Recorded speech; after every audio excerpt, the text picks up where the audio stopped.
il ne faut pas s'étonner, de l'acharnement avec lequel je suis attaqué aujourd'hui par des groupuscules organisés de militants pro-Ouattara qui passent leur temps sur des forums sur internet à me brocarder, à m'attaquer, à m'insulter, à essayer de détruire mon image.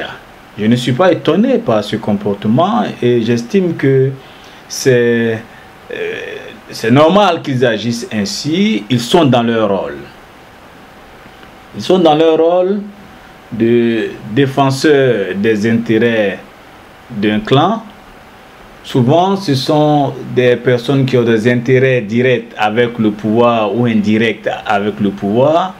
Et donc, c'est normal qu'ils viennent m'attaquer pour essayer de détourner le peuple des propos que je tiens, qui sont des propos qui vont contre leurs intérêts. Donc, vous comprenez que pour moi, ceci fait partie du jeu, du combat des discours, du combat discursif. Mais ce que je déplore souvent, c'est leur méthode basse, les méthodes de poubelle, qui consistent, au lieu de s'attaquer à ce que je dis, préfèrent s'attaquer à ma personne, à mon titre, à mon grade, à ma légitimité historique, etc., etc. Ben, écoutez, mais ça aussi, c'est une stratégie de discours qu'il est bon d'expliquer. Il faut expliquer à nos camarades, il faut expliquer à nos sympathisants et aujourd'hui ceux qui nous soutiennent que c'est tout à fait normal que nos adversaires agissent ainsi. Pourquoi? Pourquoi c'est normal qu'ils agissent ainsi? Pourquoi leur comportement ne doit pas nous étonner? Leur comportement ne doit pas nous étonner parce qu'aujourd'hui, Doumbia Major est devenu une sorte de symbole qu'il faut casser. Doumbia Major est devenu aujourd'hui une sorte de figure qui porte une contestation, qui dénonce les faiblesses, les lacunes, les insuffisances d'un système. Et il faut pouvoir démonter cette figure. Il faut pouvoir délégitimer et marginaliser cette figure afin de laisser la roue libre au système pour maintenir, pour perpétuer, n'est-ce pas, l'exploitation et le pillage des richesses du pays au profit d'un clan, au profit d'un groupuscule de bourgeois, je dirais de bourgeois locaux et de leurs affidés et turiféraires. Voyez-vous, ces personnes savent qu'aujourd'hui en Côte d'Ivoire, dans le discours public, Doumbia Major est l'une des rares personnes, avec des personnes comme Mamadou Koulibaly et quelques intellectuels de la troisième voie et quelques libres penseurs.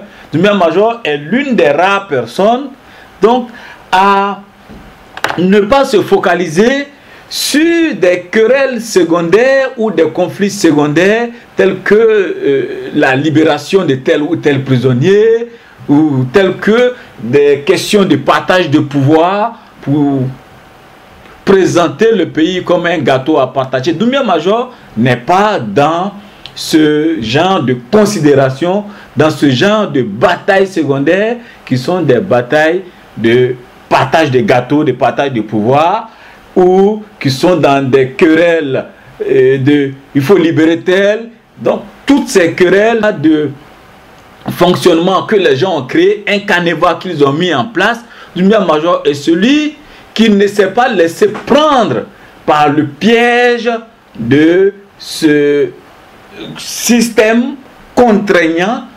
qu'ils ont créé. Le système contraignant, c'est quoi? Ça veut dire que les discours et les actes des individus est déterminé par un système qu'on a mis en place. C'est-à-dire quoi? La guerre va faire que et les prisonniers vont faire que le FPI, au lieu de parler de la redistribution des ressources, au lieu de parler de la gestion de l'État, est plutôt focalisé sur la question de libération des prisonniers, etc., etc., pendant que le régime qui est là est en train de piller à son tour les ressources publiques, en train de donner des marchés de gré à gré, en train de laisser la corruption et les enrichissements illicites prendre le pas, est devenu normal dans le pays.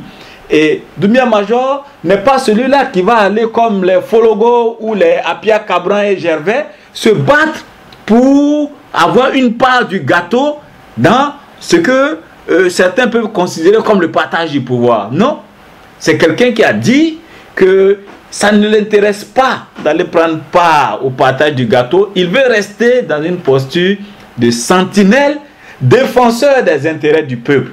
Donc, quelqu'un qui est resté fidèle à un combat, à un engagement pour la défense des intérêts du peuple depuis 90 jusqu'à ce jour. Il a été du côté de ceux qui ont combattu pour demander le multipartisme en Côte d'Ivoire. Ça, tout le monde le sait. En tant qu'étudiant, en tant qu'élève, déjà, nous combattions aux côtés de ceux qui voulaient le multipartisme, la démocratie et le partage des ressources. Nous étions dans la rue. Nous sommes restés constants dans ce combat. Nous sommes restés fidèles dans ce combat populaire. Et quand Bédié est arrivé au pouvoir, il a été combattu par nous autres. Pendant même que nous étions étudiants, ce que nous demandions, c'était la redistribution des ressources, l'égalité des chances. Il faut que les ressources du pays soient utilisées pour donner l'égalité des chances à tous les fils et filles du pays, afin que l'école ne soit pas le lieu de la conservation de la hiérarchie des classes, où certains, parce qu'ils sont nés de familles bourgeoises, vont avoir accès aux études supérieures, alors que les autres, des familles modestes et défavorisées, seront contraints de limiter leurs aspirations et donc parce qu'ils n'ont pas de moyens. Et donc nous avons mené ce combat pendant que nous étions étudiants. Nous avons continué ce combat en dénonçant l'ivoirité de Bédié. Ça a été fait, c'est clair, parce que nous sommes fondamentalement pour l'unité de la nation et contre tous les discours identitaires ou discours qui peuvent hiérarchiser, classifier les citoyens entre citoyens de première classe, citoyens de seconde zone ou citoyens de troisième zone et tout ça. Nous sommes contre ce genre de discours, de division qui ne renforce pas l'unité de la nation. Dans cela, nous avons combattu le discours de Bédié jusqu'à ce qu'il tombe. Voilà. Et ça, nous l'assumons historiquement. Historiquement aussi, quand Gbagbo a pris le pouvoir, nous l'avons combattu quand nous étions en exil. Voyez-vous. Et tous les jours, nous étions au front en train de mener le combat. Le combat du discours, le combat du soutien de l'insurrection, même contre Laurent Gbagbo.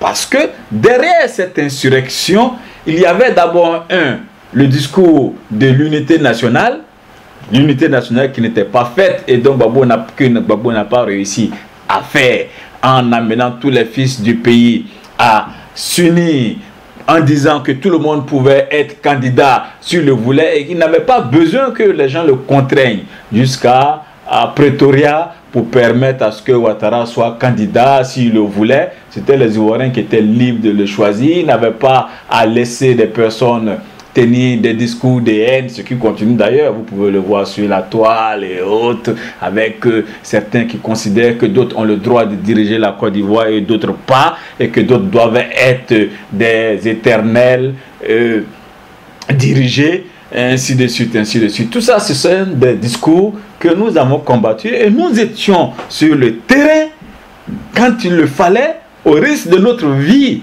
pour mener ce combat. Ça veut dire, historiquement, nous n'avons pas failli à notre devoir d'être du côté de ceux qui se battent pour la justice, du côté de ceux qui se battent contre le pillage des ressources au détriment du peuple. Nous n'avons pas failli à notre devoir de se battre aux côtés de ceux qui sont pour l'unité de la nation. Il y a peut-être eu des erreurs, il y a peut-être eu des collaborations qui ont été des collaborations où ceux qui ont pris des engagements vis-à-vis de nous ont eux-mêmes trahi leurs propres engagements, se révélant de ce fait aux citoyens et au peuple. Donc pour nous, le combat doit continuer. Et même quand nous avons soutenu Ouattara, nous avons dit, nous voulons voir. Nous voulons voir ce que vous voulez faire. Vous avez pris plein d'engagements, vous avez tenu de beaux discours. Nous vous regardons, nous nous mettons dans la tribune pour vous regarder. Ça ne nous intéresse pas de prendre part à votre pouvoir. Ça ne nous intéresse pas. Nous restons dans la position des sentinelles qui surveillent les intérêts du peuple. Et ça, c'est un discours public que j'ai tenu et les vidéos sont encore disponibles. Et donc, je m'inscris en cohérence avec ce discours. Je m'inscris en fidélité avec mon combat pour défendre les intérêts du peuple.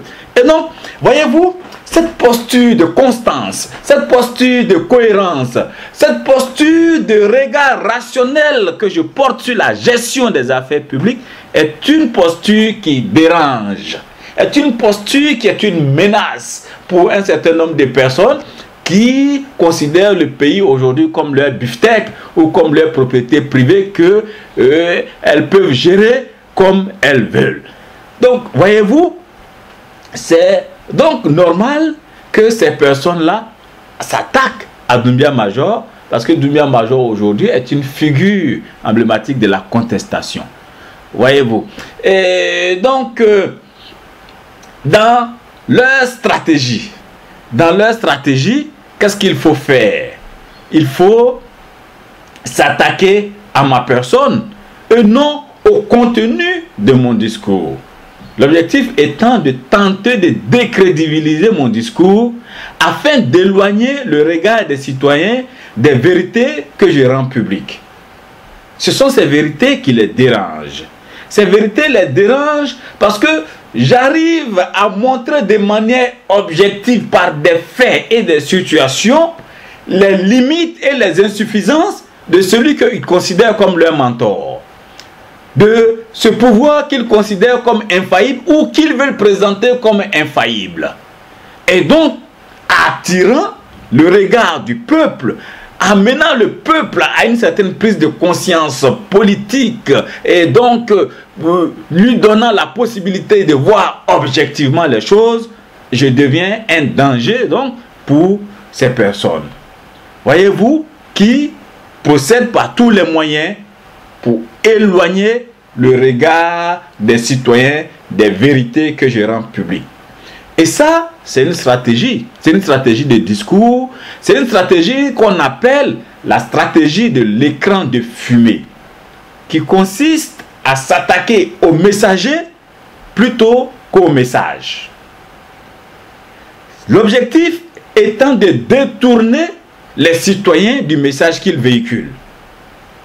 J'espère que je me suis fait comprendre et que nos camarades, que nos amis, nos sympathisants voient, comprennent la stratégie de ces personnes. Voyez-vous.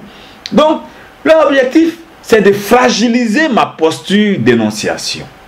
En s'attaquant à ma légitimité intellectuelle, certains disent, oh, faux docteur là, oh, est-ce que lui il est docteur, est-ce qu'il est ceci? Mais ce sont souvent des personnes qui vont ridiculiser votre posture intellectuelle de manière envieuse derrière, puisqu'ils donneraient tout pour être à votre place, pour certains d'entre eux. Mais eux-mêmes qui sont limités, eux-mêmes qui ont des failles, eux-mêmes qui ne peuvent même pas brandir pour certains d'entre eux un petit master ou qui ont été renvoyés au département d'histoire de l'université d'Abidjan, c'est eux-là qui vont vouloir ridiculiser votre grade, votre titre. Voyez-vous?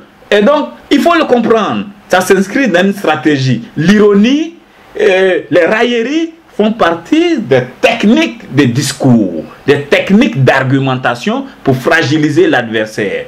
Et donc, tout ça, c'est normal. Vous devez comprendre que c'est normal. Donc, ils s'attaquent à ma légitimité intellectuelle parce que s'ils arrivent à le faire, ils peuvent fragiliser le contenu de mon discours. Ils s'attaquent aussi, je dirais, à ma légitimité historique. Ils veulent mettre en doute cette légitimité historique pour certains disant Doumbia Major, il n'était pas là sur le terrain, il n'a jamais lutté. Mais les Ivoiriens connaissent la vérité. Les Ivoiriens connaissent la vérité. Ils s'attaquent aussi à l'objectivité du discours que je tiens. Voyez-vous, en disant, ben écoutez, Doumbia Major, il critique pour telle ou telle raison. En fait, ils inventent parfois même des raisons, des motivations à mes prises de position, comme s'ils étaient des psychologues ou des devins qui savaient pourquoi j'agissais. Voilà, ces messieurs-là sont devenus des sortes de personnes qui ont des sens de translucidité, qui voient qu'est-ce qui motive Doumbia Major. Il y en a qui disent, non, écoutez, il devait être Premier ministre de IB. Toutes ces sortes d'inepties, j'ai entendu cela, et qu'il serait membre d'un commando, qu'il aurait été membre même du commando invisible. Ah! D'autres disent, ben écoutez, Doumbia Major, c'est un aigri, parce que, voilà, il voulait sa part du gâteau, il ne l'a pas eu. Mais non seulement, je n'ai jamais demandé une part du gâteau à qui que ce soit, pour être aigri, pour être frustré, il faut que vous soyez dépossédé de quelque chose auquel vous pensez avoir droit. Mais pour avoir droit à quelque chose, il faut avoir demandé, mais je n'ai rien demandé. Ce que j'ai demandé et ce que je fais, c'est de dire que j'aurai une posture de sentinelle, défenseur des intérêts du peuple. Et ça, quand je rendais public mes consignes de vote pour Ouattara pour les élections, je l'ai dit aussi devant les Ivoiriens. Et je suis donc en cohérence en suivant ce que j'ai dit. C'est ça aussi être un homme. Quand vous dites quelque chose, il faut respecter. Certains disent, Doumbia Major devait être Premier ministre de IB. Mais je me demande quelles sont ces folies. Tout le monde sait, ici en Côte d'Ivoire, tout le monde sait que IB et moi, nos chemins se sont séparés depuis fin 2004. 2004, où je lui ai dit clairement, après donc mon retour du terrain, où j'ai rencontré Ouattara, Soro, donc chez Djengere, Ouattara à la maison des hôtes, les rois et chefs traditionnels du Nord avec lesquels j'ai discuté, et tout un monde, hein, le grand frère de Ouattara lui-même avec lequel j'ai discuté de ces questions, et tout ce qui m'a donné une idée claire de ce qui se passait et ce qui m'a mené à savoir pourquoi on l'avait arrêté IB, donc pourquoi on l'avait arrêté à Paris. Quand je suis retourné, je lui ai dit clairement, écoutez, cher frère, cher ami, je pense que tu te gourres et que celui qui est derrière ton arrestation, ce n'est pas Soro. Soro, il est petit dans l'affaire, peut-être qu'il en profite, mais derrière ça, il y a eu des décisions arrêtées au sommet pour que tu sortes du jeu, pour te sortir du jeu. Voilà. Et donc, pour moi, il est bon que tu te calmes, tu laisses le temps faire et que tu arrêtes de communiquer sur les sites internet que tu veux créer. À l'époque, il voulait créer un site majorib.com et autres. Que tu arrêtes de communiquer sur ces questions-là parce que plus tu communiques sur ça, plus sur le terrain, on confirme que tu es contre telle ou telle personne et que tu pourrais être un adversaire de telle ou telle personne, ce qui va retourner les gens contre toi. Donc, il n'a pas voulu me comprendre. Et donc, cette discussion a eu lieu devant témoins. Ismaël Diomandé, qui est encore vivant. Hein, voilà, moi, je ne parle jamais derrière. Je ne parle jamais sans témoin, sans fait pour appuyer. Et donc, Ismaël Diomandé, qui était témoin des faits, a pu assister la rupture, que nous nous sommes séparés. Nous avons dit, ben, écoutez, chacun prenait son chemin, parce que j'estimais qu'il s'entêtait dans une action qui allait le perdre. Sachant clairement que cette action-là n'était pas bonne pour lui, je préférais me laver les mains de cette affaire comme Ponce Pilate, et je suis allé m'organiser en créant le CPR, voyez-vous. Et lui, il a mis en place l'UNIR, Union, je sais pas ce que ça veut dire, mais bon, il a mis en place l'UNIR, et en 2010, il a allé mettre en place son commando invisible à Bobo, et en 2010, ceux qui m'ont vu, ont vu que j'ai soutenu Ouattara, et j'étais en contact permanent avec la famille de Ouattara. Il y a encore les preuves qui sont là, à moins qu'on me dise, que le grand frère de Ouattara lui-même était contre Ouattara et qu'il voulait faire un coup d'État à Ouattara et qu'il était membre du commando invisible, etc., etc., parce que ce serait vraiment illogique de tenir un tel discours. Donc, pour vous dire que toutes ces accusations ici et là, ce sont des accusations farfelues pour nous détourner du contenu, pour détourner les gens du contenu du discours que Doumbia Major tient. Et donc, il est aigri? Non. Quelle aigreur? Quelqu'un qui dit que ça ne l'intéresse pas le pouvoir, de participer à un pouvoir, il va être aigri. Pourquoi? Ça ne m'intéresse pas. Ça ne m'intéresse pas d'aller m'enrichir sur le dos du peuple non plus. Parce que je préfère, moi, j'envie, moi, des ouvriers qui réussissent que d'envier des voleurs qui s'enrichissent sur le dos du peuple. Non, eux-là ne sont pas pour moi des modèles ou des gens que je peux envier. J'envie les braves gens qui réussissent. J'envie pas les voleurs. Voilà. Ça aussi, donc je ne peux pas être aigri. Bien au contraire, j'ai pitié de ce type de personnage. Voyez-vous. Et il faut écarter toutes ces arguments farfelus. Et ils savent que j'arrive à écarter cela dans les discussions. Je leur donne avec des éléments à l'appui, des vidéos et autres, que je leur démontre que je suis dans une posture de cohérence. Et cela, ça les désarçonne. Mais il faut comprendre que c'est la pertinence des vérités que j'évoque qui amène ces gens à s'acharner contre ma personne. En espérant donc atteindre leur objectif que je viens d'évoquer plus haut, et ceci s'inscrivant dans leur stratégie de conservation du pouvoir pour lequel je suis devenu à leurs yeux une menace par mes critiques. Voilà. Donc il faut savoir qu'ils sont dans leur rôle, c'est normal, c'est le jeu, mais ce qu'il faut déplorer, souvent ce sont les bassesses, aller mentir pour dire que Doumbia Major voulait faire un coup d'État à partir du Congo et tout ça, ce genre d'âneries qu'ils écrivent dans leurs journaux, en présentant mes photos, Doumbia Major serait allié à un certain commandant Gwali, tapé ou je ne sais pas qui. Bon, il serait allé au Congo. Et on prépare l'opinion, on me fait arrêter par-ci, par-là, et pour préparer, en préparant concomitamment, l'opinion a accepté mon incarcération. Bon, donc je trouve que ce sont des pratiques qui sont basses. Moi, je suis pour le débat, je suis pour les batailles politiques, mais je suis pour les batailles d'intelligence, pas les batailles de méchanceté où on fait des coups bas à l'autre. Non. Je veux des batailles saines. Je veux qu'on sorte des dossiers sur moi. Je veux qu'on démontre argument contre argument ma consistance intellectuelle pour montrer aux gens que je suis intellectuellement faible et que ce que je dis n'a pas de valeur ou de consistance avec des éléments. Quand moi je dis que Ouattara et ses hommes ont des pratiques qui sont des pratiques qui à mon sens ne sont pas des pratiques d'intelligence poussée, je donne des éléments. Je montre par A plus B que, voilà, telle personne met en place un système de création d'emplois. S'il ne prévoit pas ce qu'il va faire pour ceux qui n'ont pas d'emploi, ça veut dire que son équation ou son acte d'intelligence n'est pas une action ou une réflexion élaborée. Donc, je le démontre. Donc, si quelqu'un a ce type d'éléments contre moi, ou ce type d'argument contre moi, je ne vois pas pourquoi je m'y opposerai. Non.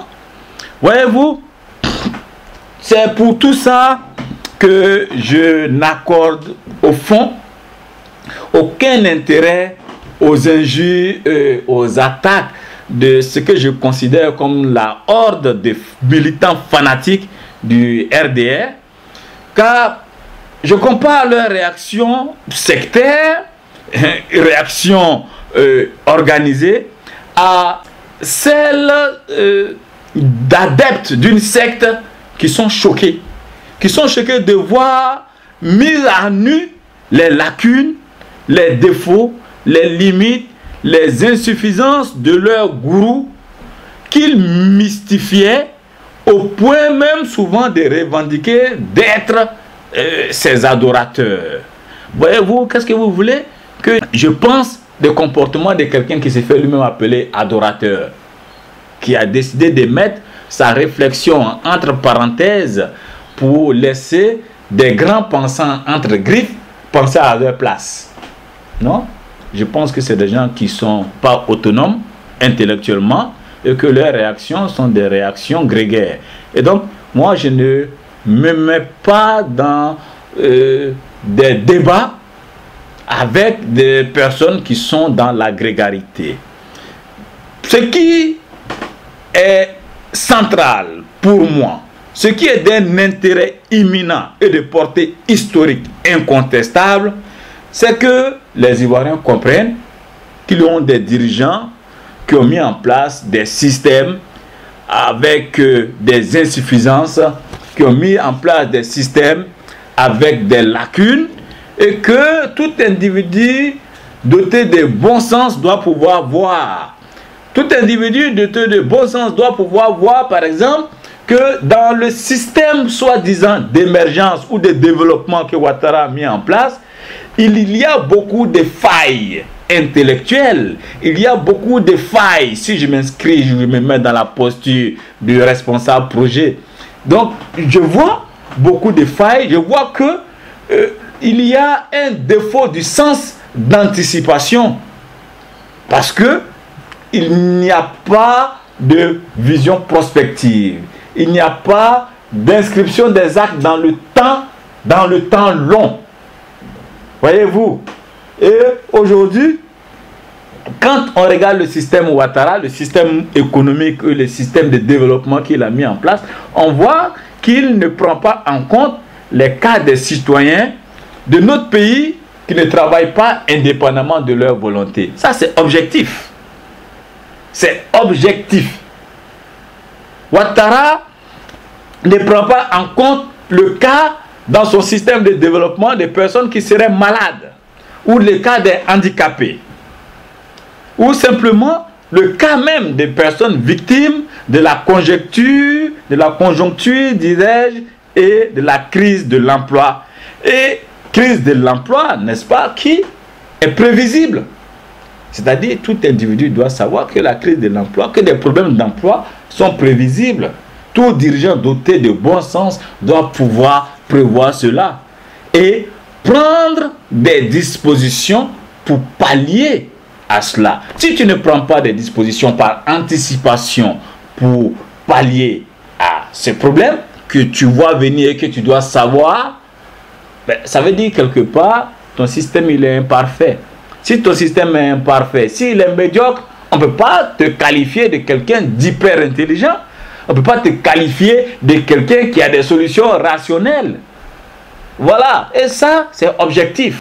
Ouattara, aujourd'hui, nous donne la preuve qu'il n'est pas capable d'innovation.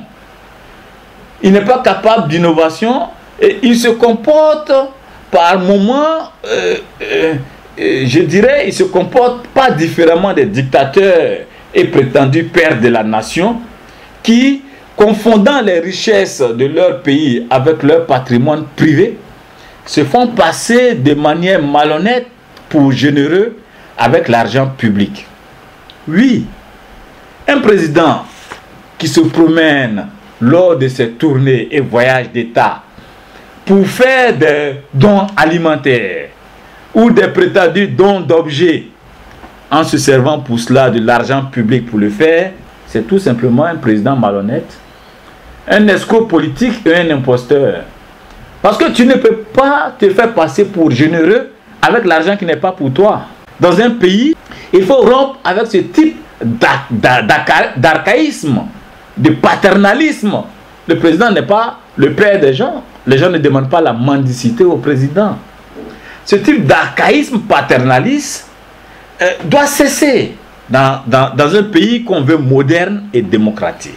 Il faut arrêter de se mystifier devant ses compatriotes en se faisant passer pour ce qu'on n'est pas. Il ne faut pas faire croire que c'est ta femme qui donne de l'argent à d'autres femmes quand on utilise des fonds de l'État pour le faire. La générosité de la première dame ou la première dame donne des fonds de microcrédit, mais non, ce n'est pas son argent. Se comporter ainsi, c'est de la mystification. Se comporter ainsi, c'est de l'escroquerie morale, intellectuelle et politique, ce que j'appelle des trafics de générosité. Les citoyens d'un pays n'ont pas besoin de la générosité de leur président. Pas du tout. Ce dont ils ont besoin, c'est de la solidarité de leur pays avec les richesses du pays, et ils n'ont pas besoin qu'un président utilise ses richesses pour se faire passer pour généreux. Mais quand vous donnez de l'argent du peuple à des citoyens qui ont droit à cet argent, qui ont droit à ces dons, qui ont droit à des tickets alimentaires parce qu'ils ne travaillent pas indépendamment de leur volonté, parce qu'il y a une crise de l'emploi, parce que vous-même vous n'avez pas réussi à trouver ou à créer des emplois pour tout le monde, ce n'est pas vous qui êtes généreux. Non, c'est la solidarité de l'État et ça c'est un droit. Voilà. Donc il ne faut pas se faire passer pour généreux avec l'argent qui appartient à tout le monde. Mais allez voir sur le site ou le compte Twitter de la présidence pour voir combien de fois le mot don de la présidence ou don du couple présidentiel est utilisé. Mais diantre, les citoyens ne sont pas des mendiants. Les citoyens ne sont pas des mendiants. Ils ont des droits. Et ce sont ces droits qui commencent d'ailleurs par le droit à la vie dont on demande le respect par la mise en place d'institutions transparentes, rationnelles et non que le président ou son épouse se fasse passer pour des généreux donateurs avec les richesses qui ne sont pas, avec les richesses donc qui ne sont pas à eux. Ce sont là des choses que nous dénonçons. Ce sont là des vérités objectives que nous mettons à la portée du peuple. Et c'est tout ça qui dérange ces personnes. C'est tout ça qui fait que ces personnes nous voient aujourd'hui en ennemis, en adversaires, en figure qu'il faut démonter. Et donc, ne soyez pas étonnés de les voir s'acharner, sortir des dossiers par-ci ou par-là. D'autres même sont allés sur un forum pour dire non que Doumbia Major, on l'a vu à Bobo en 2000 poursuivant des gens avec des armes à feu. Des sortes de balivernes qui avaient été racontées à l'époque par ceux qui étaient au pouvoir, qui, pour préparer l'opinion à mon assassinat, avaient fabriqué des mises en scène et tout ça, avaient mis en place des mises en scène et autres. Ce sont ces mises en scène là qui sont répétées aujourd'hui. Heureusement que au moment où ça se passait, les acteurs de cette époque-là sont encore en vie. Heureusement que sur cette question d'armes que Doumbia Major aurait utilisé pour poursuivre quelqu'un à Bobo, heureusement que publiquement, M. Timothée Gebo, qui est un des pro-Gbagbo, qui est actuellement au Ghana, a reconnu, et nous avons encore ces écrits qui sont là publiquement, pour dire qu'il allait rencontrer l'individu qui m'avait accusé et que cet individu a reconnu que ce qu'il avait dit était du mensonge et que c'est Bleu Goudet qui lui avait demandé de dire cela. Clairement. Et c'est écrit. Aujourd'hui, il a reconnu que tout ça était faux. Voyez-vous, mais quand on vient sortir ce genre de mensonge pour salir mon image, ben, il faut comprendre. Quand on vient dire Doumbia Major voulait être premier ministre de tel ou tel, il faut comprendre, c'est normal. Ils sont dans leur rôle. Et c'est à nous de ne pas nous laisser distraire et de continuer la lutte. Leur acharnement nous démontre que nous sommes sur la bonne voie, la voie de défense des intérêts du peuple, et nous devons rester fidèles à ce combat. Je vous remercie.